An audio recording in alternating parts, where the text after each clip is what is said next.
gonna try. So it begins, seeing through Gethsemane I see a Theanthropic Jesus, a Theomorphic Jesus. And I had to Google that word again, even though we I know. covered it several times. And it refers to kind of that shamanistic switching between sort of animal perspectives. Hi, Jill. Glad you could make it. Thank you. Glad to be here. How is everyone? Good. Pretty good. So good. glad to hear. Good. We are just getting started looking at the first chapter for today, saying that we enjoyed the readings. I thought it ended on a good note. So we just discussed the word Theanthropic, which means sort of shamanistically holding all of those animal perspectives inside you. And then he said Theomorphic, so that seems to be like taking on animal forms as well. Hey, Filch's cat, welcome.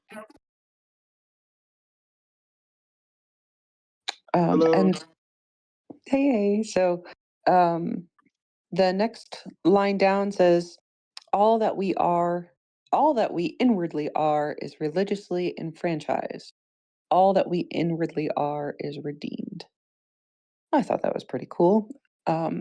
Having read the entire book and come across a sentence like this 2 or 3 times now, how do you feel about that? Do you feel like all of your inward world, all of your otherworld world is religiously enfranchised?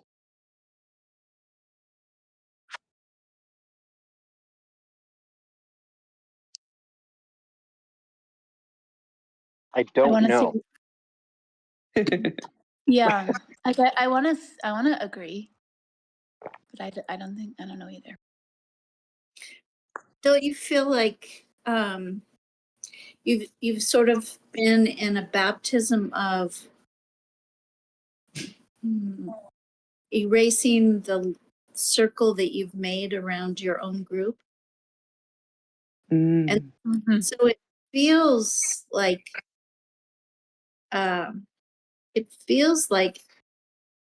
you're not where you were before. Yes. I really don't know the words. I'm sorry. I think I know the concept though, that it is, like confusing in a sense to feel like you've lost the rock you were standing on, but you haven't.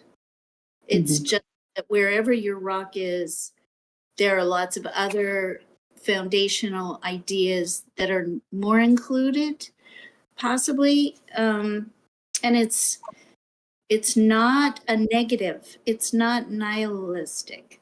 It's more of an embracing of the other and saying you probably don't understand what in the world someone else is saying most of the time, because you can't really get into their particular history or understanding or perspective.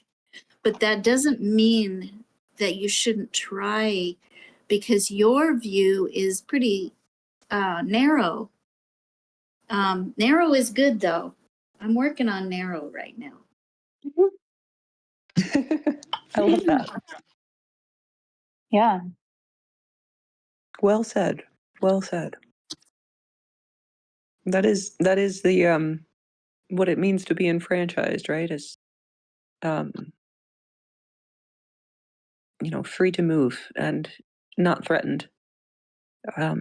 Free to play. Maybe the play is the thing that has been locked away, that we're not allowed to play with these ideas, to let them play, to, sort of take them out of stone and let them romp around a little bit.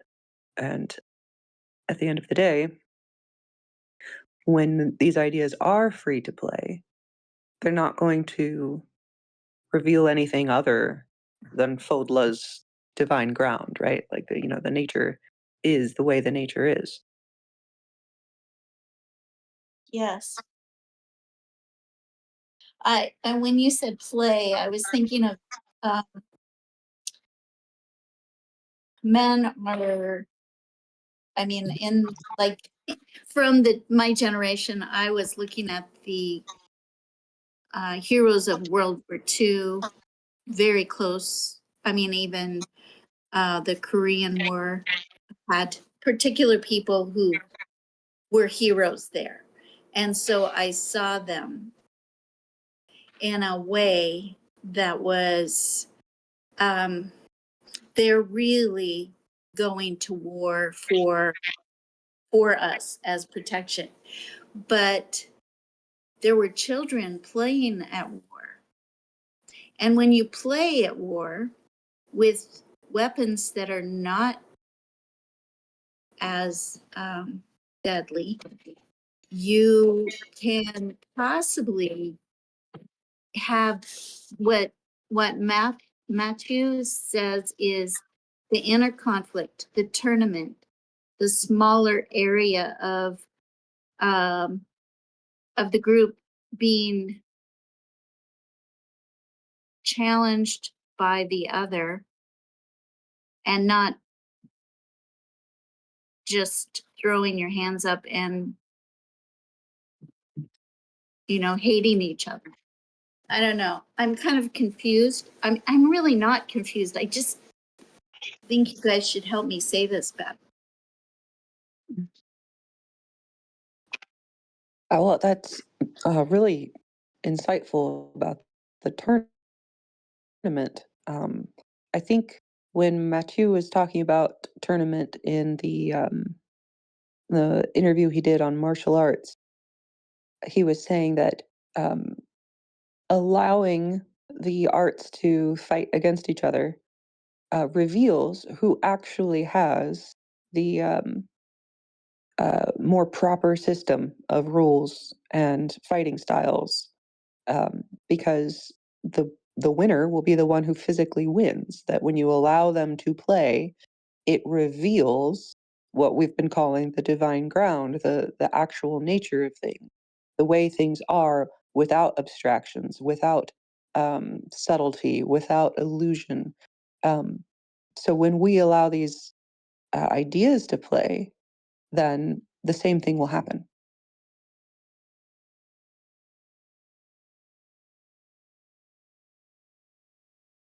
I'm really grateful for that restatement. Well, I think it is what you said, so we're on the same page. Yeah, it brought up something. The word value. I've been working on the word value. You know how when you lose your vocabulary from a brain injury, everything has to be recontextualized. And I'm not bad. I'm really pretty good. But I know that part of the success I've had is kind, gentle instructors in this place. And I think my husband would send you all stipends. Because he can't do it by himself all the time, right? So I have needed. I'll send you my address, okay? Okay, all right.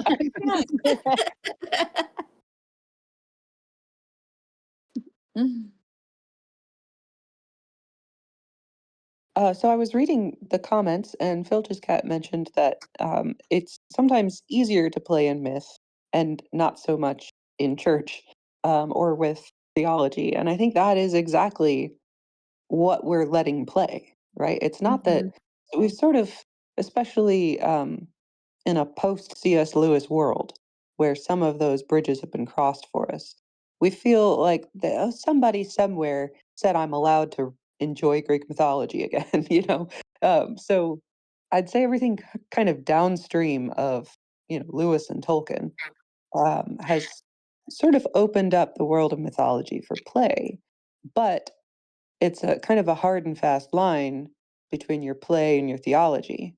So what I think Moriarty is tearing down is metaphor of the Hadrian's Wall, is letting the theology play. Mhm.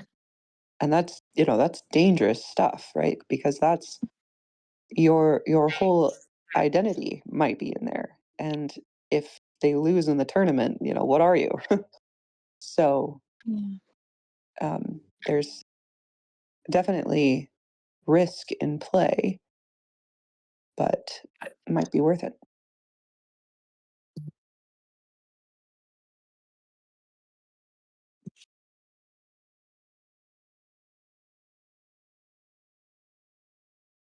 So I'm going to turn back to our book and read a couple of passages.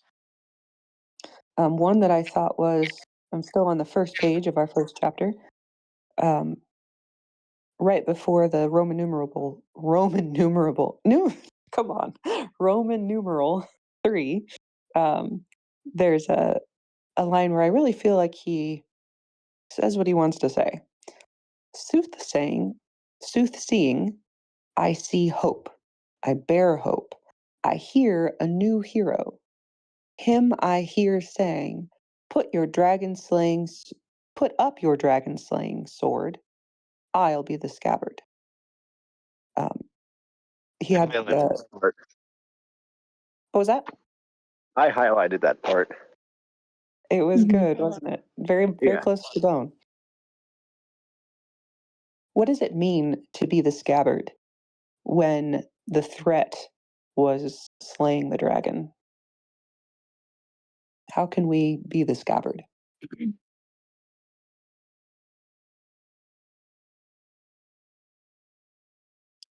It is leather again, Mm, and that means it cost a life. yeah. And it might be you who are like the bag or the holder. If you're the holder of the sword, it doesn't mean you wouldn't, you're not you weren't holding it to stop all violence, because violence happens in self-defense as well. So you're ready to allow the sword to be drawn again, but you will hold it in peace. I guess it's death. It's the cost of dying to yourself to hold the sword that would destroy humanity. Yeah. That's a good picture. That's really good. Yeah. Would anyone else like to riff on scabbards?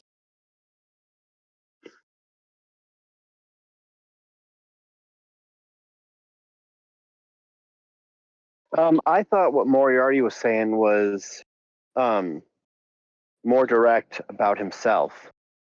Like he was saying that he would be the scabbard. Yes, undoubtedly. So how Yeah. is he being So scabbard for us? yeah, I mean, well, that's this book, right? Yeah. So one of the reasons why I quote more than I expound is this scabbard idea. Is that, listen, I only know so much, and what I know I'm getting from these people. Mm-hmm. And so here's what these people say. And so Paul says the same thing, is that he said something like the creeds I got from these others, and now I'm giving them to you. Right? It's this. It's like, it would be like saying, well, it's like I'm trying to figure out how to say it. It would be like saying, well, this is what I learned from this sage, and it works. So you need to take it up with them. Mhm. Because what you're doing is you're sheathing the sword, and you're going and you're basically putting it on the person you got it from.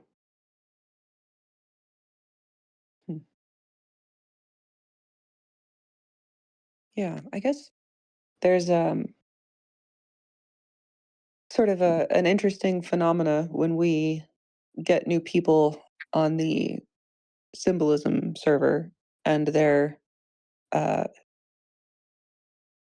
maybe freshly through the book or really itching to talk about these ideas that they've had no one to play with, no one to spar with. And um, there's a kind of hurry to it. And I've seen lots of people on this server um, sort of volunteer to play, but there's a slowing down that happens. Um, you know, yes, these are all great ideas. Yes, it's all pouring out. Let's slowly work through some of them. But tell me a little bit about yourself and how did you get there and why are you here? And um, I think that's a kind of mentoring that happens organically, and it kind of sheathes the sword a little bit, especially because when we come with our only our own backgrounds, then we have no idea where we might actually be um, sort of accidentally stabbing other people when we talk. And um, I'm not sure how I'm going to tie this in, but it's like, yeah, well, it's a kind of pointing, like you said, pointing to original sources and saying, take it up with them. And um, but it is a kind of patience, and I don't know, I lost it.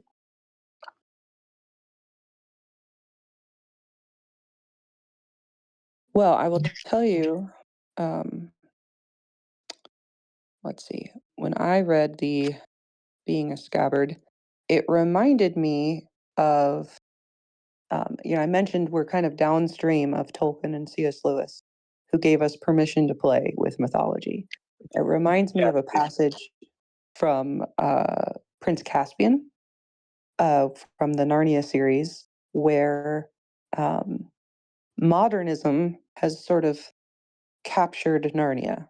A kind of humanity that we're very familiar with is now um, pushing out all of the talking animals, all of the tree spirits, all of the water spirits. They've all been um, banished from Narnia, and you're not even allowed to talk about it. And there's all the kind of sicknesses of modern society now with a stranglehold on Narnia. So over the course of the book, they undo that stranglehold. And Aslan comes back and they help wake the trees again and um, bring the talking animals out of the shadows and back in. In the process of this reclaiming, the wood spirits all wake up and Pan shows up and they have a big banquet and it's this wild party that's happening. And the two girls, Susan and Lucy, are watching this happen and they're mesmerized by the beauty of it. But they say to one another, I don't think I'd like to meet Pan without Aslan here with us. And I think that's the kind of Mm. sheathing that Moriarty is providing, that C.S. Lewis is providing, that um, our own theologies can provide us in the right context. Yeah, that's great.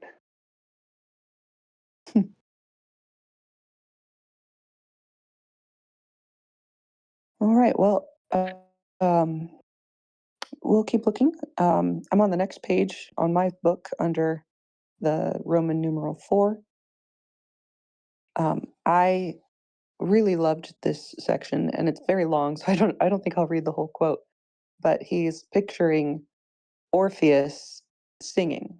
Now, Orpheus sings and he plays his lyre, and all of the animals gather around. That's actually a very famous motif from ancient mosaics, is Orpheus seated on a rock, usually under a small tree of some kind, playing his harp, and there's all kinds of various types of flora and fauna around him. All the animals have come to hear him.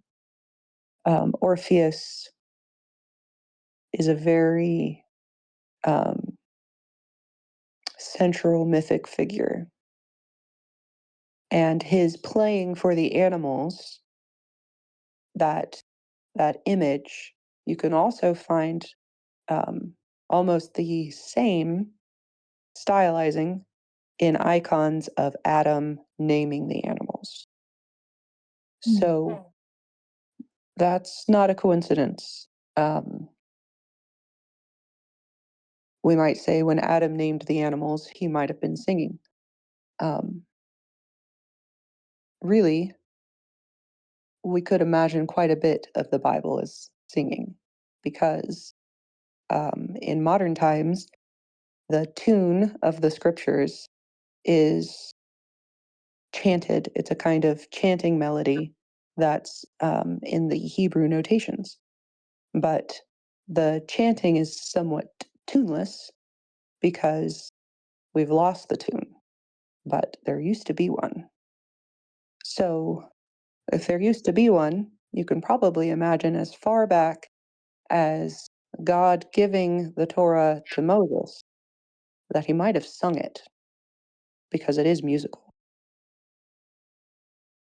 So if we are imagining Orpheus singing, and now instead of being surrounded by ordinary animals, he's surrounded by Tiamat, by Apsu, by Kingu, by Zu, so on and so forth. We're naming things like Draco and Minotaur and Typhon, all of these great monsters from every kind of mythology. And he's singing to them and they are participating. That is a very, very big circle.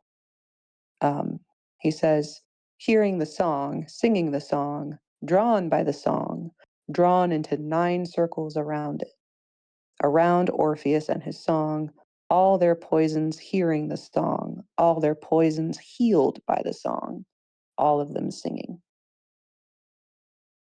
I thought that was a beautiful image. What did you guys think when you read that?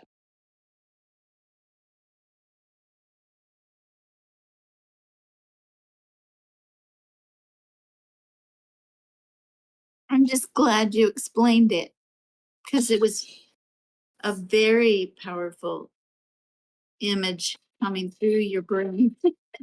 Not through. I think first coming across it was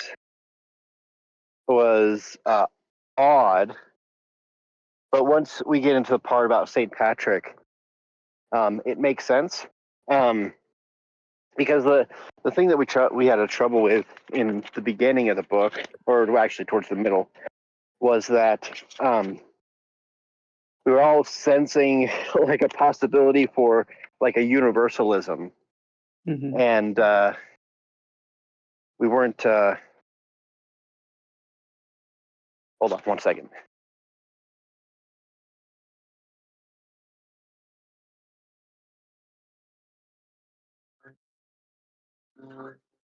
I really liked it. The musical. Go ahead. Go ahead. Oh, all right. The universal stuff, we were all kind of like tiptoeing, being cautious in case it gets all sideways. Because this idea makes sense in an Irish context where it was such a peaceful conversion, right? But in the lands where it's not a peaceful conversion, I think the story Moriarty would tell would be a little bit different. Fair.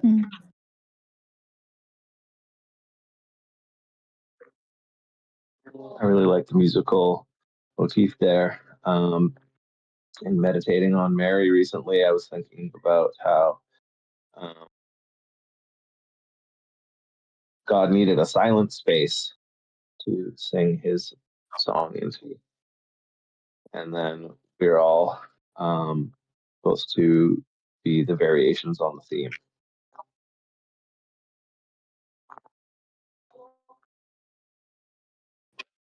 That's beautiful.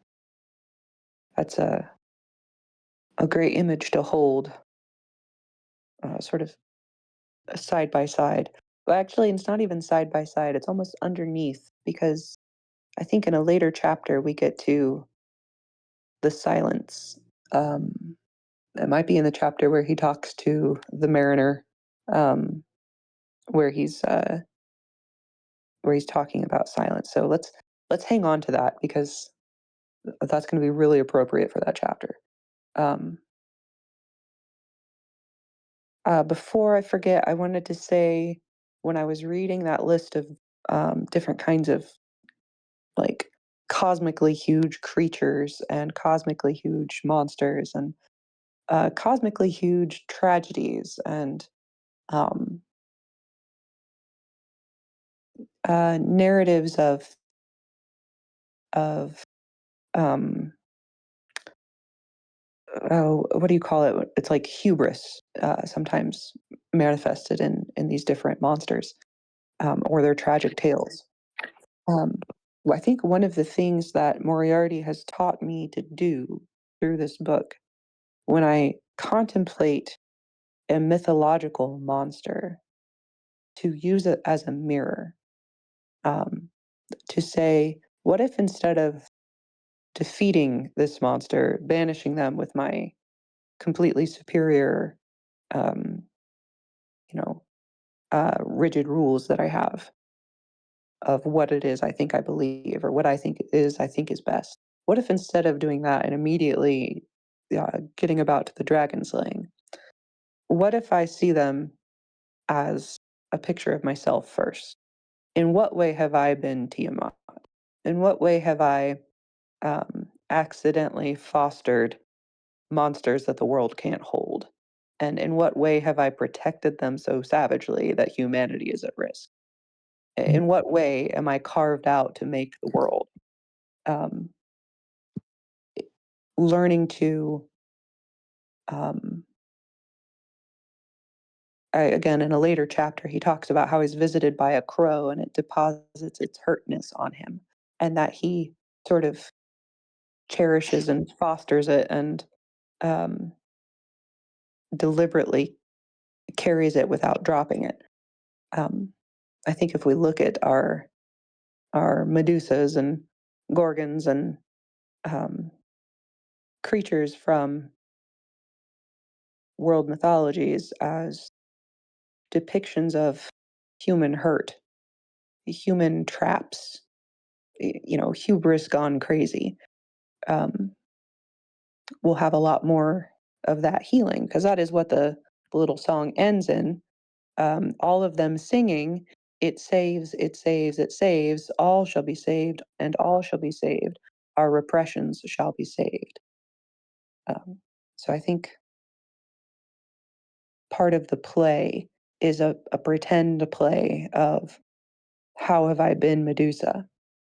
What hurt am I carrying that has turned me into a monster?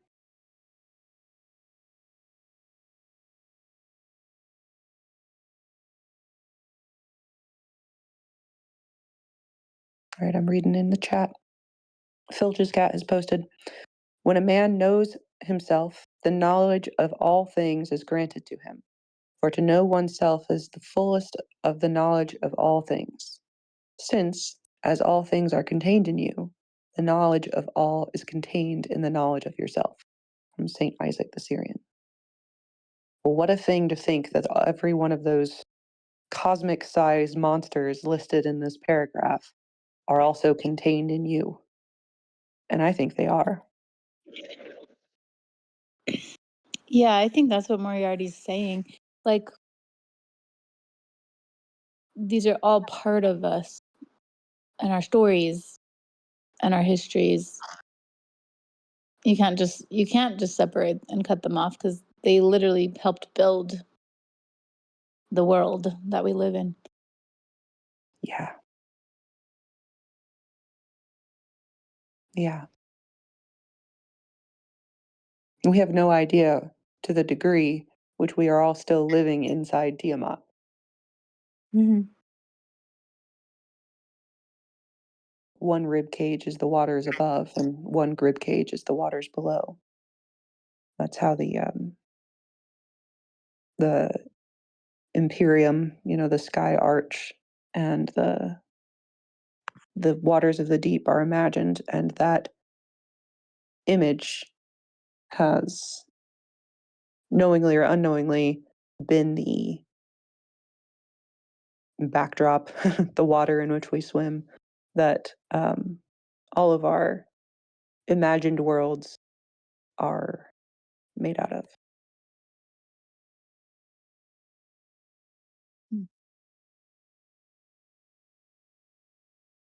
All right, well, I'm gonna, unless anyone has any other thoughts, random or otherwise, I will skip us to the next chapter.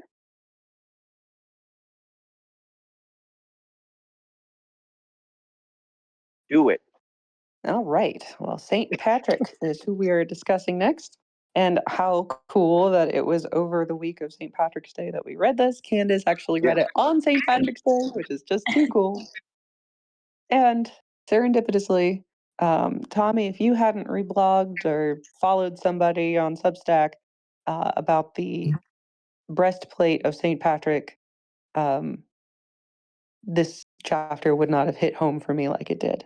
Who did I share? What did I do? I'm pretty sure you shared, or at least you follow someone who shared an article on the breastplate of St. Patrick. Oh, okay. Did you read it? Probably. I don't remember when I've read it. I also read a couple of them, so I don't remember. I don't remember. Well, if I can find it again, I will share it on the Martin Shaw thread. Okay. Because it was really cool. It was saying that there's this tradition of the breastplate of St. Patrick, which is itself probably this particular prayer of St. Patrick. So the prayer, when you read it, has a whole stanza after stanza of being armed with certain protections. So you go through and it just sort of lists every possible facet protected with divine grace. But the context of the story is deeply mythological. Let's see if I can tell it without butchering it. Basically, St. Patrick and his group of people are heading a certain direction, maybe towards this guy's castle. The pagan king is still in charge of the land, and he sends his own troops out to intercept them. And they would have intercepted them, except St. Patrick prayed this prayer, and a mist fell, and they all turned into all the good guys turned into deer. So when the army came, walked right past them, all they saw was deer in the mist. And what's particularly interesting about this is that the power invoked to call divine mist is specifically the power of their particular pagan god. So,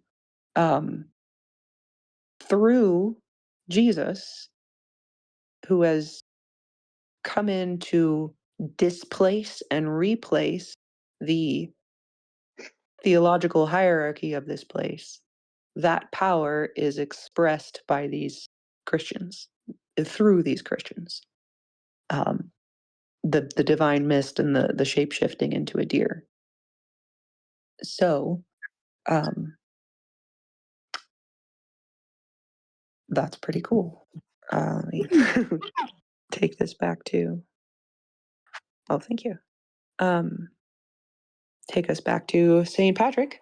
So here he's sort of wishing that St. Patrick could have been as broad as the earth and known all of these things about India and, how far reaching can your world bridging really go.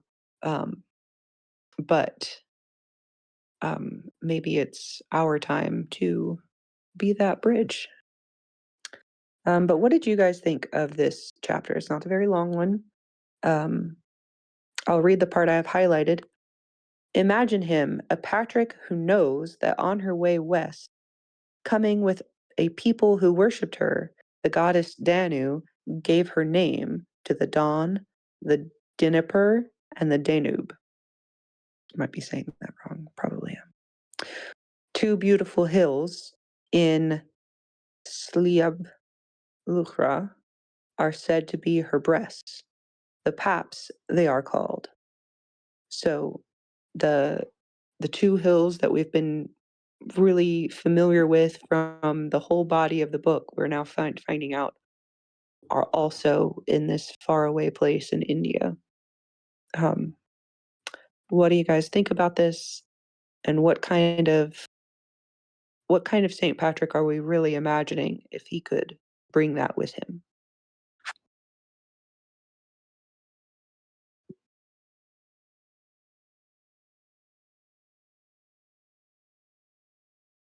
Possibly a union.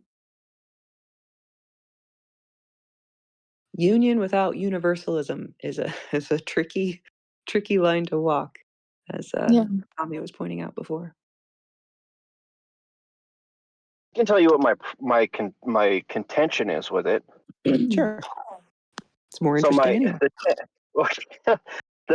the tension that I've always had with these discussions about like angels and the gods is that it descends very quickly into this idea of all these things are in the psyche.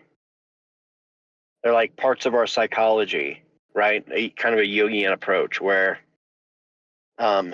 if we just get our minds right, then like all the gods will be appeased, type of a thing. And I don't know. I'm not sure about it.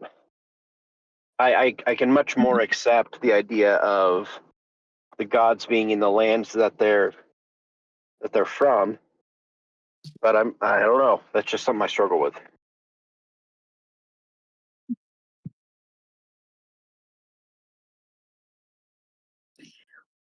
Do you have any idea of a hierarchy of beings that would be divided by spiritual and there's a distinction of levels of life, and there's a distinction between what kind of soul. There's obviously some connection we have to, I think it's obvious, maybe it isn't, to the angelic heavenly host. And but there's a great divide between the creator and the creation. So the word God, the word gods isn't really gods. Oh yeah.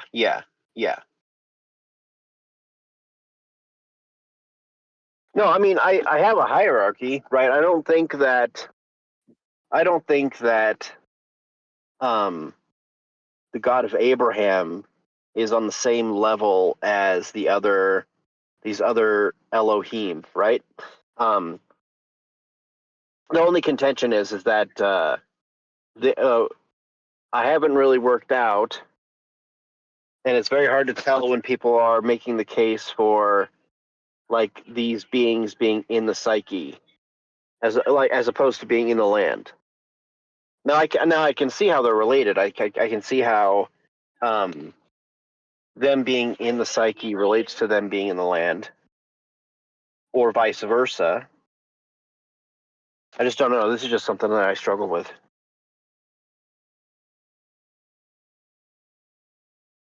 And I am not coming with any insights for you. So we will all Okay. continue to struggle.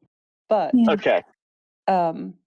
one thing that sort of underpins theology, well, not theology, world mythologies, we'll say it that way, for me, is that, like he's pointing out, linguistically, all of these things are connected.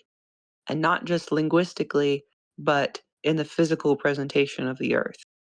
So some people will start looking into the Indo-European language and kind of lose their marbles because there's there's um,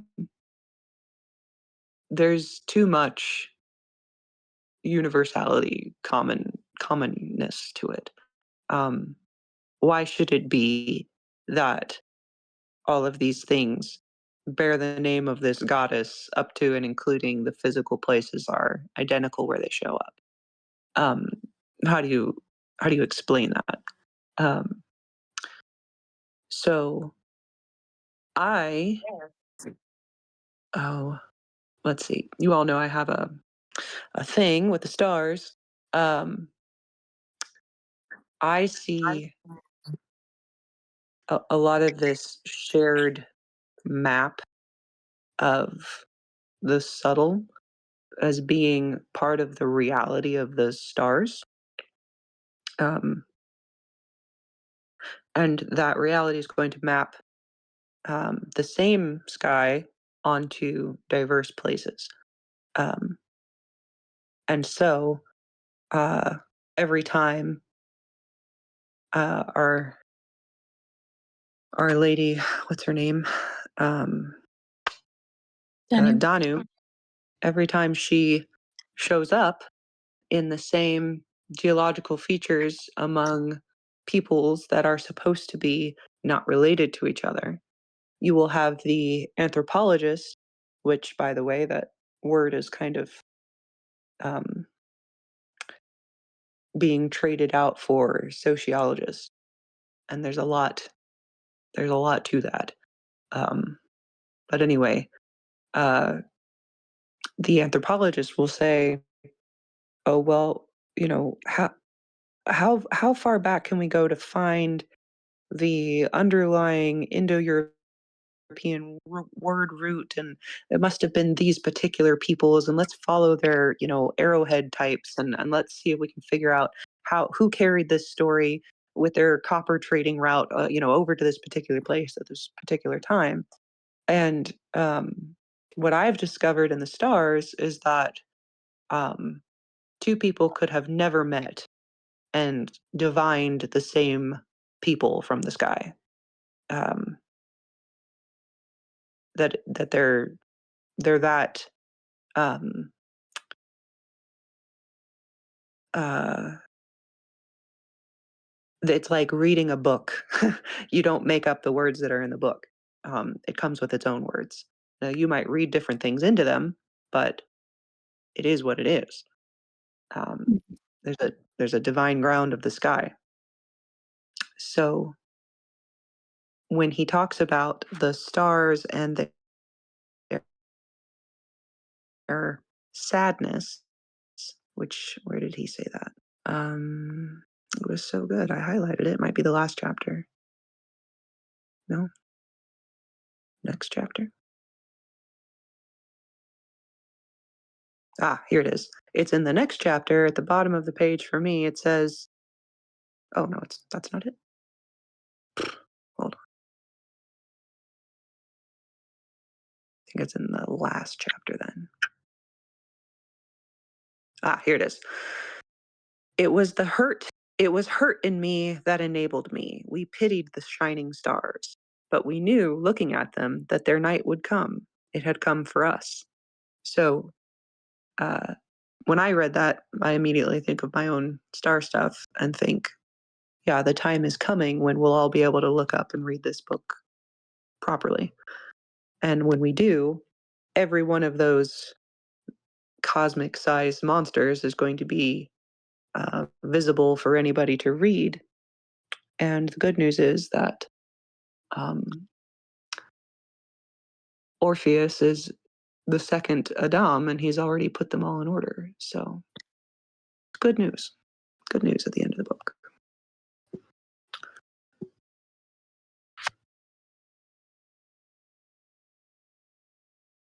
Well, anyway, back to the book we're reading. Let's see. Does anyone have any final thoughts on the St. Patrick chapter?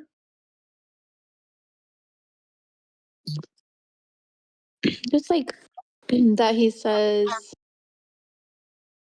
at the very beginning, the Christianity he brings has crossed the Kedron. And I think in the chapter before it says that too. Yeah, in number 8, Roman numeral 8, our myths crossing the Kedron, our philosophies crossing the Kedron, our science crossing the Kedron. Talk about Christ crossing the Kedron. I think he's just saying everything has to kind of go down and die, go into the depths, and have this death or some, yeah? Mm-hmm. Yeah.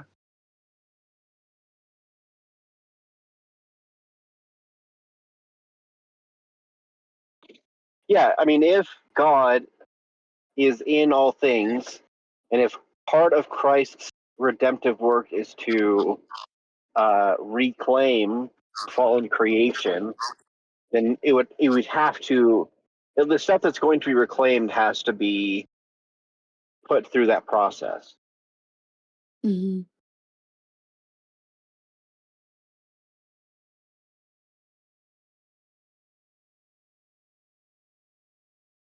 So how do you see that that necessary death playing out? What was it that caught your eye about that, Candace?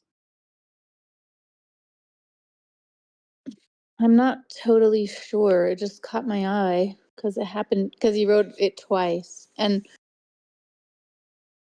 I mean, it's just been a theme, right? And so just to think of like the whole, all of Christianity needs to go through this motion, Mm-hmm. Makes sense. Yeah. He's As always you talking said, about how we're all obsessed about this ascension. yes. Yeah, and so When you said all of Christianity, the image of a church popped up in my mind, built very tall. That image of ascension.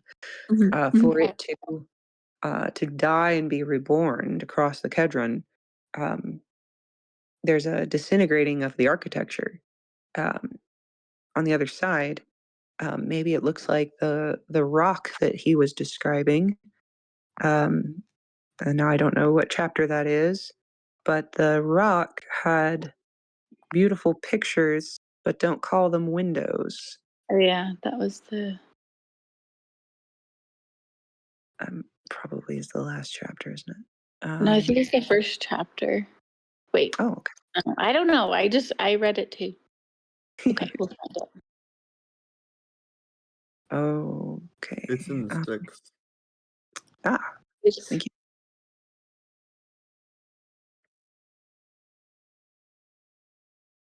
yes.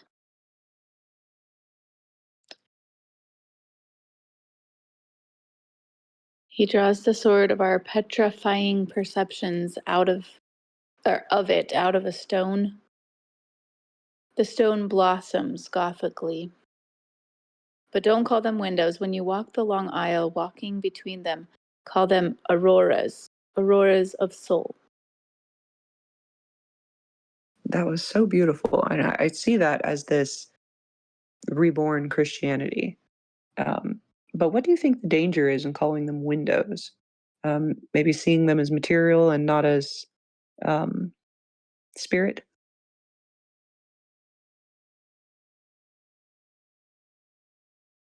Yeah, definitely, it's a disenchantment. Mhm. Because that's how you get trapped in the mundane, is that you start extracting the meaning out of things, and you like. I've said this before, and I don't know. I'm really glad that Jonathan had said it in his Peterson Academy video. Is that the minute you start applying the word "just," you're disenchanting a thing. Mhm. Mm. Yeah.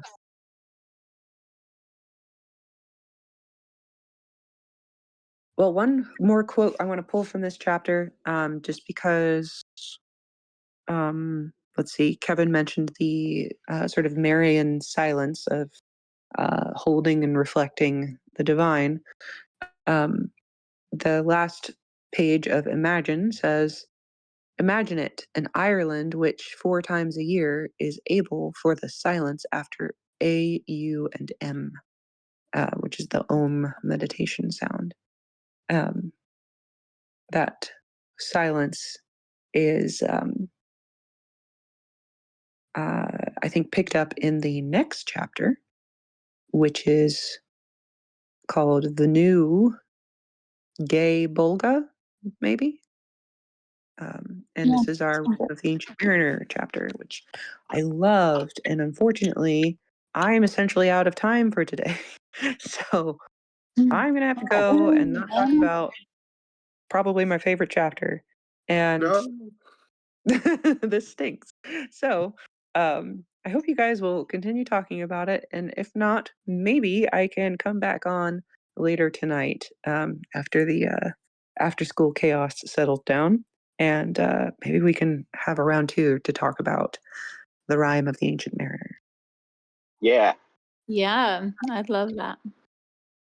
All right. Well, I will ping y'all when I get the chance. Otherwise, it was great going through this book with you guys. Thank you so much Yeah. for seeing it through. Yeah, thanks everybody. Well, I was going to say, it's a good thing that you picked this, because there's a lot of liturgies of the wild that make a lot more sense now that we read this. Hmm. Awesome. I haven't read it yet. Yeah, Everybody I keeps haven't commenting, either. and I'm like, Yeah, I'm looking forward to it. So for next week, we're reading the whole epilogue, and then we have a bit of a spring break. And over the spring break, I plan on listening to the entire book and hopefully having some notes prepared ahead of time. What?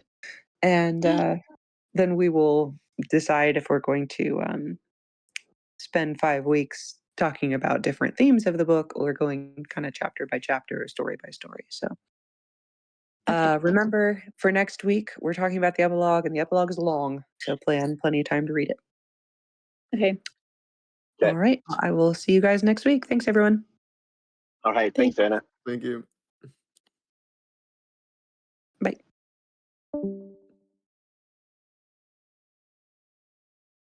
Wait, so are What? we waiting for Mm. Anna? Are we gonna wait for Anna, or are we still gonna talk about this chapter and then also regroup later on? We could do both. What do you guys want to do? We can do it. We'll do it twice if we do it now. We'll do it with us and then with Anna. So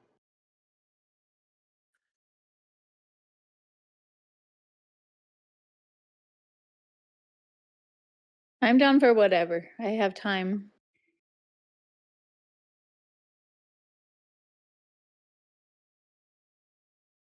But Maybe you guys probably have more thoughts than me. So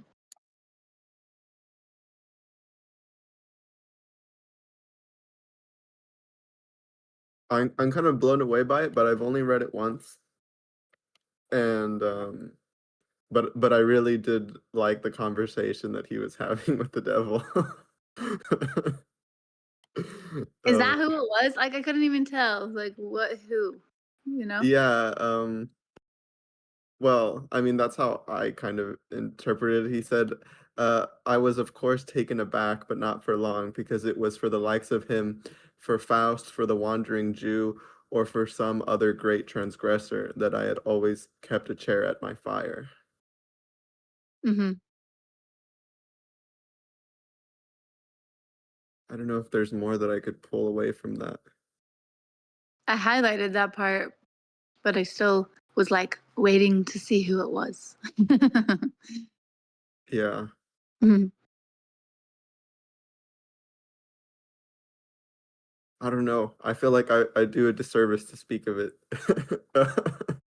But my favorite part was when he says, "In what way were you disastered?" he asked. I hesitated. He persisted. I think of it as my Good Friday, I said. The veil of my mind was rent, and afterwards for years I was in the great dark, seeing but not finding God, a God too near to be experienced or known, so I had in the end to go beyond an experiencer. In my quest for God, I had to leave me as an experiencer at home. An experience of God is but yet another eclipse of God. And now reaching down, God has drawn me up into respite. Respite where? Where I've told you, in the very ordinary dimension of this world called Purgatory. Is there fire in your purgatory? Yes. And it burns? Yes. What in you does it burn? A will to what is impossible, a will to ontological apostasy, a will to existence in willful independence from God as ground. That simple, that terrible. Mm-hmm.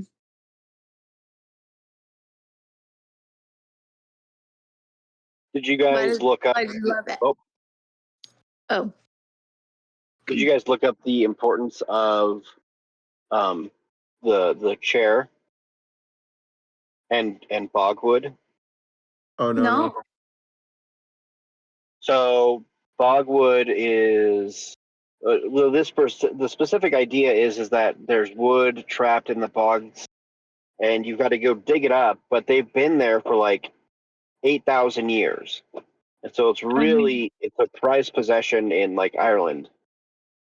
And so Moriarty saying that the chair is made of this bogwood, and that this visitor can sit in the chair, and that he keeps the chair for him, is essentially uh, putting this visitor up against the history of Ireland. Because if it's been in the ground for 8,000 years, um, it's basically been there forever.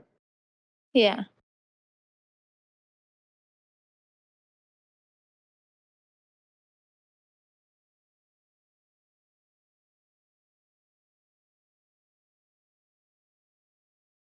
Sitting in that chair, you are sitting in the silence below history.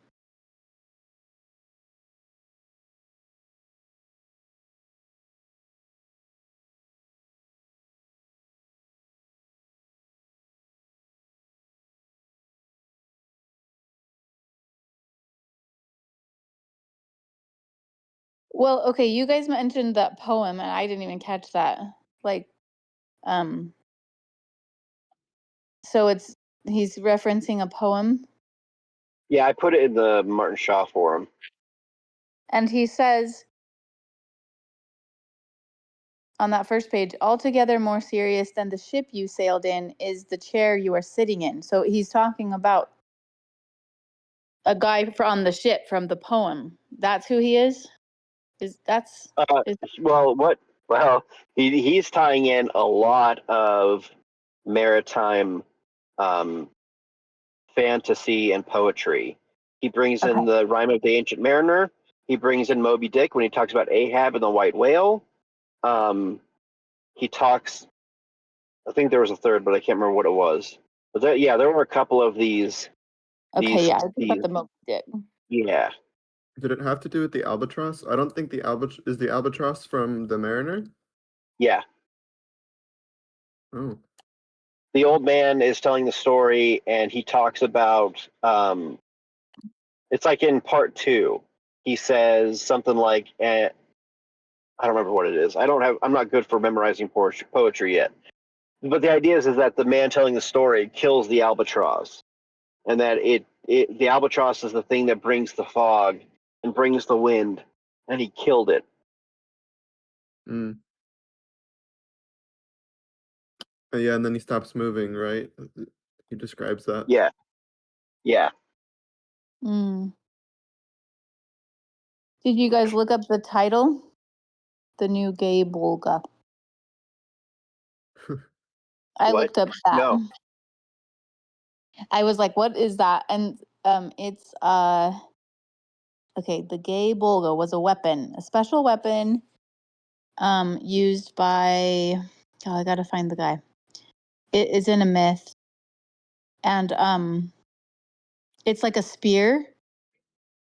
And he was trained by a woman how to use it, like something about like you had to put it between your feet and then anyway, but it like goes into the stomach and then it like there's like all these barbs that come out. So it's basically a spear that then just like barbs into everywhere out, all around inside the body. So like if you're gonna get it out of the person, you literally have to like cut them up. So it's really deadly. And let me just look it up one more time. Oh, it's Cuchulainn. It's the spear of Cuchulainn Okay. in Irish mythology. And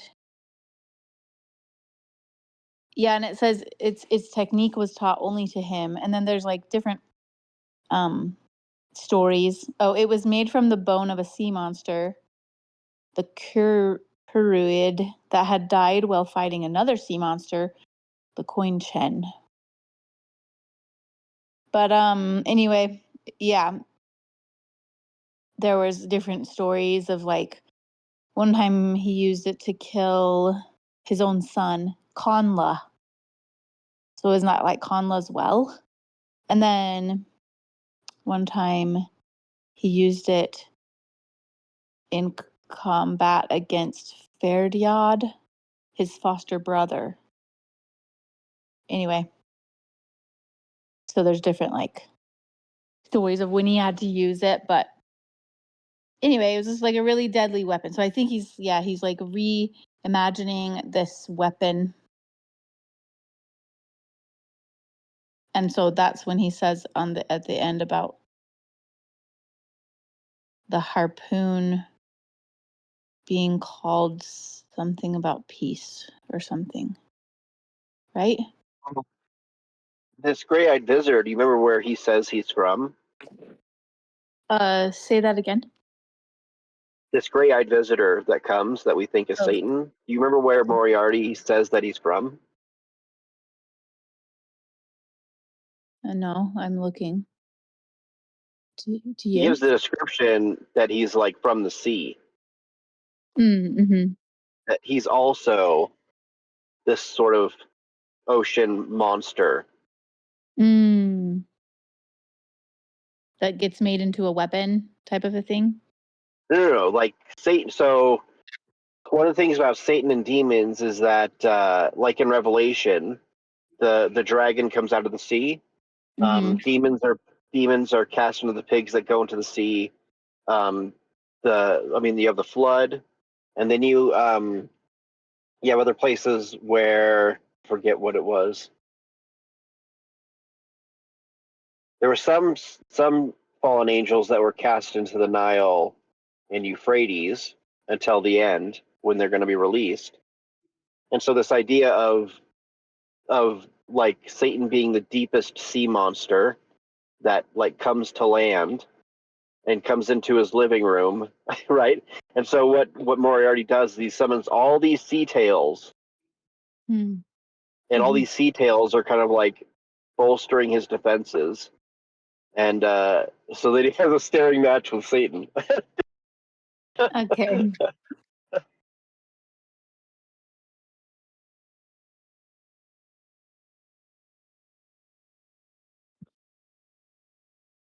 Filter's Cat, what did you like about that first quote you were reading? I want to hear more about your thoughts. Well, a lot of it has to do with what I first posted. Um, there's a couple different things I could touch on.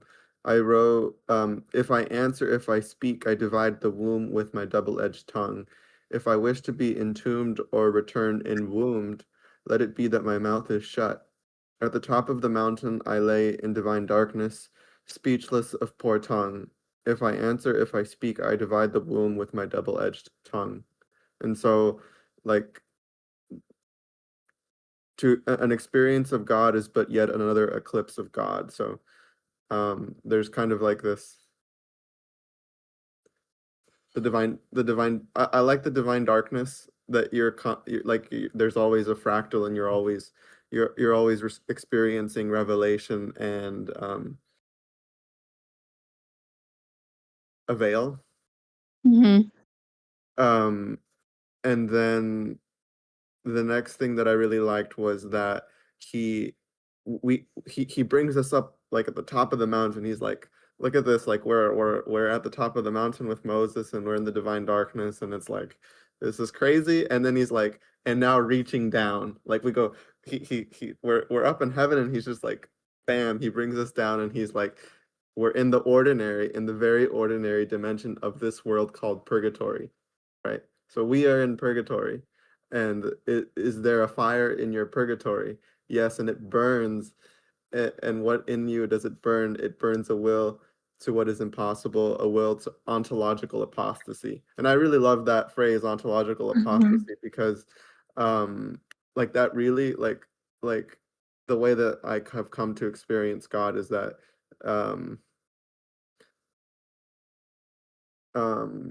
the more you understand about God, you understand that he's the ground of being, and that he, like, to disobey, you're disobeying reality. It's like um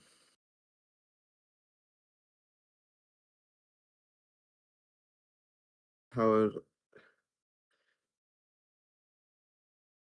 yeah, I mean, it's just suicide. Like by definition, like once you understand God, it's just suicide. Like when you're talking about the things that you hate that God is telling you to do, you actually just hate living, you know? Mm.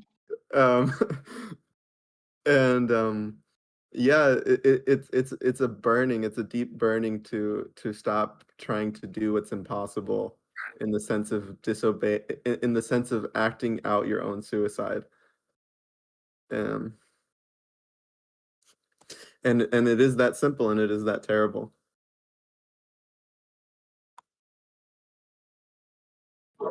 Something else you said there, I don't know if I can remember what, but you said something about a veil, and it helps me. I've been trying to understand. In the Orthodox Church, they use the phrase "unto ages of ages," and I never could get that. It never hit home with me. But I think it's about, you know, every horizon brings a new horizon. You know, to get to the end of the rainbow, you know, you're not really at the end of the rainbow. The perspective shifts. You know,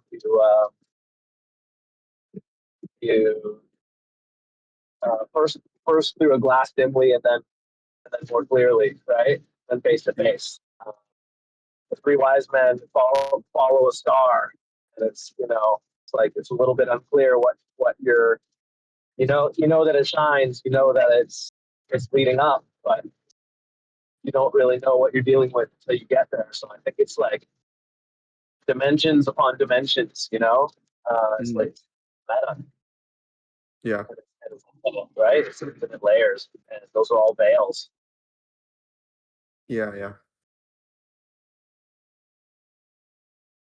I had to consult ChatGPT on this one. So tell me what you think about this. It was saying about and tell me if it's the same as what you were saying. Okay. It was saying that, let's see. Okay, if you are an experiencer, Mm-hmm. then all of a sudden God is reduced to being to something inside my awareness rather than being the ground of all awareness. Yeah. And so He's both intimately close and intimately close and infinitely far away. yeah. So it was saying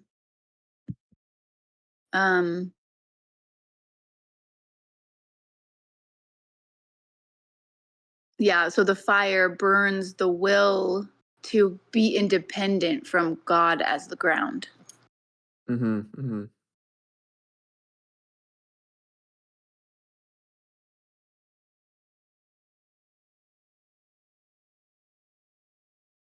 Yeah, okay, this is what it said. At the deepest level, humans try to exist as if they are self-created and self-sustaining. This is impossible, but we cling to it, and spiritual transformation requires that this false independence be burned away. Yeah, I mean, I would say that's kind of true. I feel like maybe I don't understand the limits of that phrase, but I feel like it's a little bit insufficient. It's not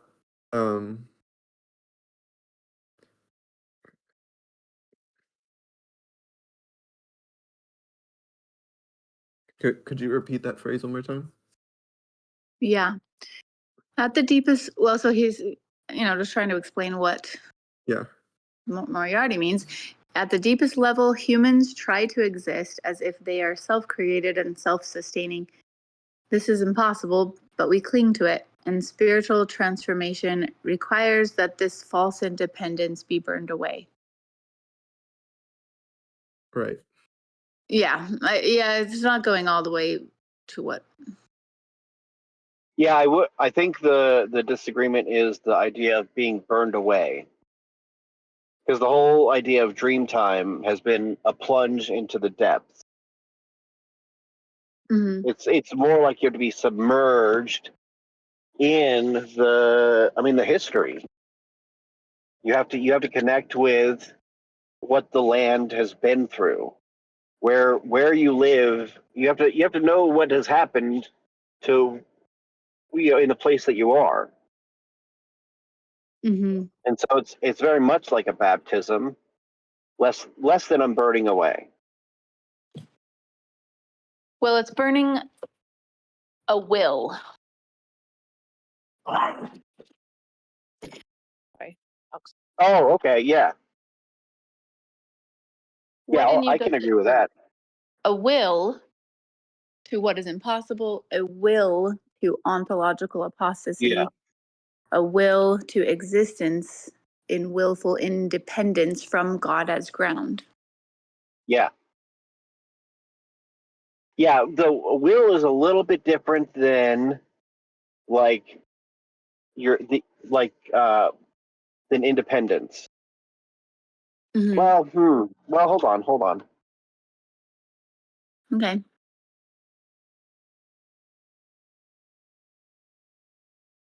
Yeah, so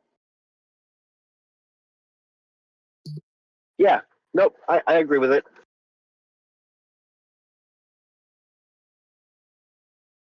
Yeah, the will has to be so if your will is aligned with achieving things that are above ground, they're not rooted, then yeah, you have to, in order for you to connect with a will that's deeper and has more longevity and has more strength, then yeah, the old one has to be gotten rid of.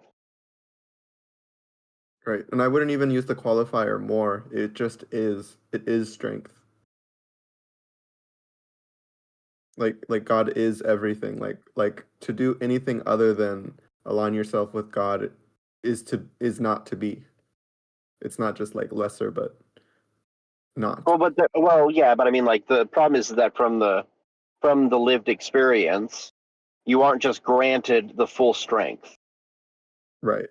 That's true. Right. You have to you grow into it. Mm-mm. Yeah.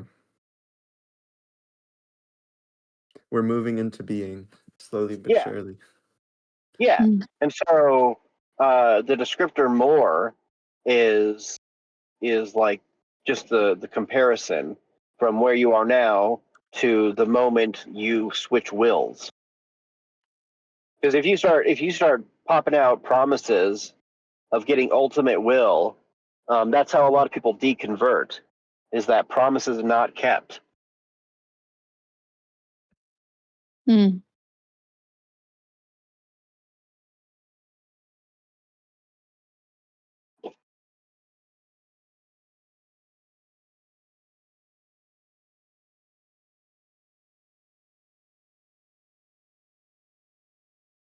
There. Let's read that next. Only if you do it in an accent. All right. Just kidding. Sorry, my dogs are barking. Oh, I just wanted to read the next paragraph. Well, it's like 2 paragraphs after that. And now I said, now I'll outstare you. Wandering the world, telling your story gives you the illusion that you are doing something, that you are going somewhere. But of course, you aren't. You are becalmed in your purgatory. And to be becalmed in purgatory is as little good to you morally and spiritually as it is to be becalmed at sea. This, therefore, is what you must do. You must ship with Ahab as his chief harpooner. Yeah, that's all. Yeah, I think Moriarty has given the best explanation of why Satan is the way he is. Expound. Okay. In an accent, please. Oh.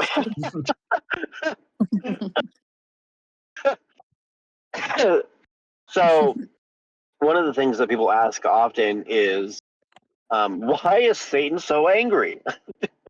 Right? Well, part of the reason, and Moriarty says it on Satan's behalf, is that Satan wants to be the ground. Hmm. Satan wants to be the divine ground. He wants all of the meanings and all the stuff to come from him. But also, he's not being honest about where he is in the divine ground, because Moriarty's saying that he's like in purgatory. He's stagnant. He's not going anywhere.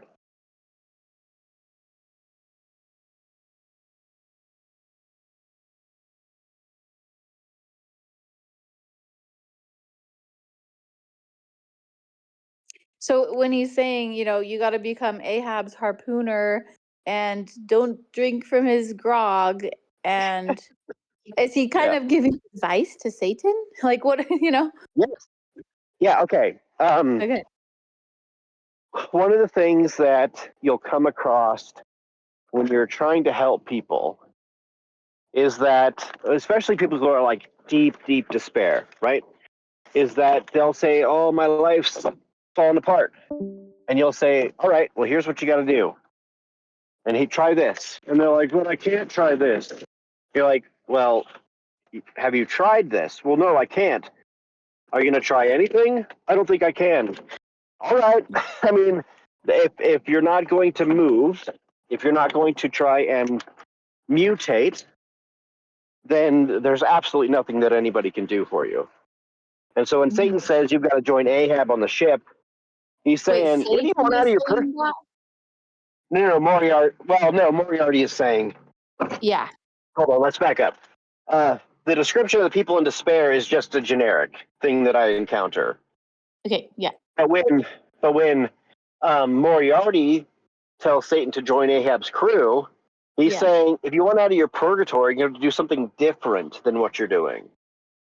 Because what you're doing now is destructive. If you want to be part of the divine ground, you've got to participate in that divine ground ecology.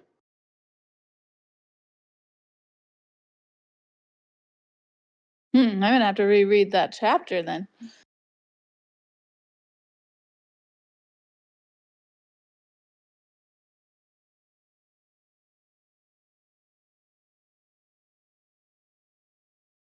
Well, I mean, okay, so here, I mean, if you were to, people give this advice all the time, is that so in my experience, for me personally, when I decided that the thing that made me decide that I wanted to figure out how to write stories and be a good writer was that eventually I was like, I could sit around and I could complain about the bad stories, but at some point I have to prove that I'm capable of writing the good stories. Because right now I'm nobody. Mm-hmm. I have nothing to stand on to say whether a story is good or bad. I'm not even writing. I'm not writing anything. And so Moriarty's doing the same thing with the visitor. Is he's saying, you're all sad and depressed and you're mad at God, but have you considered trying another profession, sir? Mm-hmm.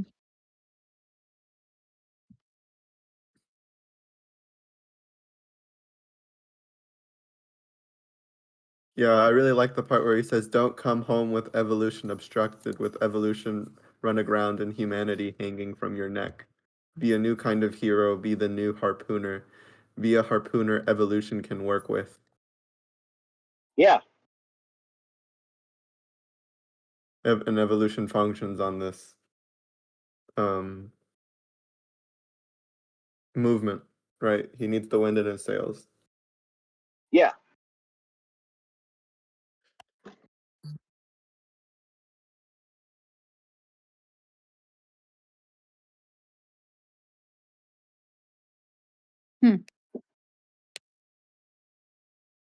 I will tell you what this calls for. What it calls for is action.